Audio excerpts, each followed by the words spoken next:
Salam jumpa dan jumpa lagi saudara-saudara.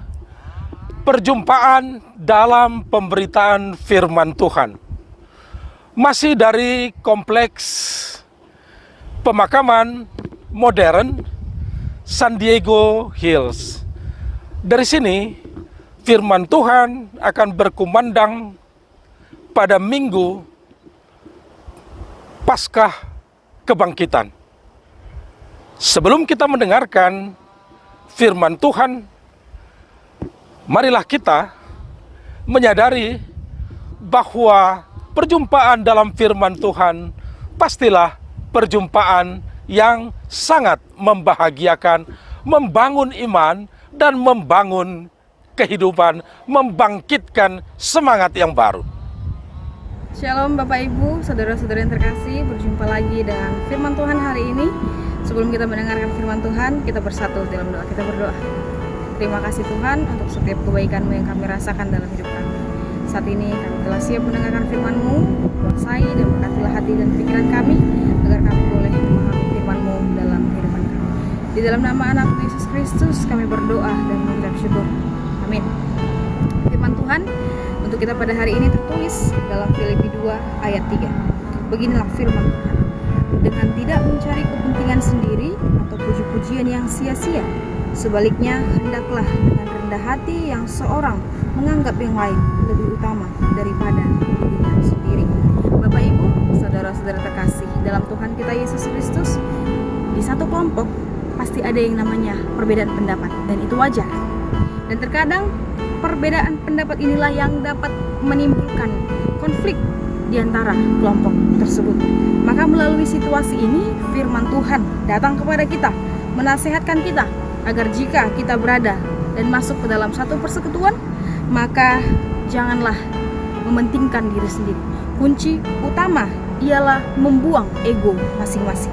Kita harus mampu menyesuaikan diri kita di dalam kelompok tersebut.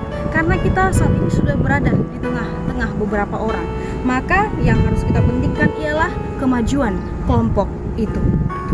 Dan hal inilah yang ditekankan di tengah-tengah persekutuan di Jemaat Filipi. Jemaat ini rawan ke dalam perpecahan apabila masing-masing anggotanya dalam kelompoknya mengedepankan kepentingannya sendiri untuk mendapatkan pujian. Oleh karena itulah Paulus datang untuk menasihatkan mereka supaya jemaat itu betul-betul menjaga keutuhan persekutuan dengan tidak mencari kepentingan sendiri, dengan tidak mencari puji-pujian untuk diri sendiri. Mungkin kita memang memiliki bakat, kita memang memiliki kebisaan, tetapi hal tersebut bisa dimanfaatkan untuk kepentingan kelompok dan bukan untuk kepentingan pribadi.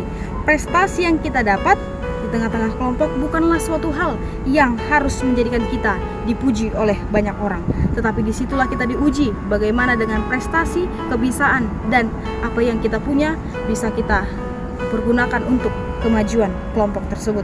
Oleh karena itu Bapak Ibu, saudara-saudara terkasih, ingatlah akan nasihat Paulus ini. Ketika kita berada dalam satu persekutuan, berada dalam satu kelompok, rendah hatilah, jangan mencari pujian untuk diri sendiri. Berikanlah manfaat yang baik untuk kelompok, untuk persekutuan kita.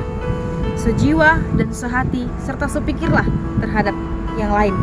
Dan inilah persekutuan yang disenangi oleh Tuhan, di mana orang-orang di dalamnya bisa berjalan bersama-sama dengan rasa sukacita dan damai yang daripada Tuhan.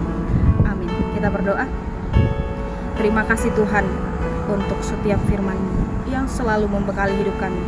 Dan saat ini firman-Mu mengajari kami agar kami boleh rendah hati dan tidak mementingkan diri kami sendiri di tengah-tengah persekutuan kami. Agar kiranya Tuhan, setiap persekutuan yang kami ikuti boleh menjadi persekutuan yang benar di hadapan Tuhan. Kami serahkan hidup kami dalam tangan-Mu, di dalam nama anak Yesus Kristus. Kami berdoa dan mengucap syukur. Amin.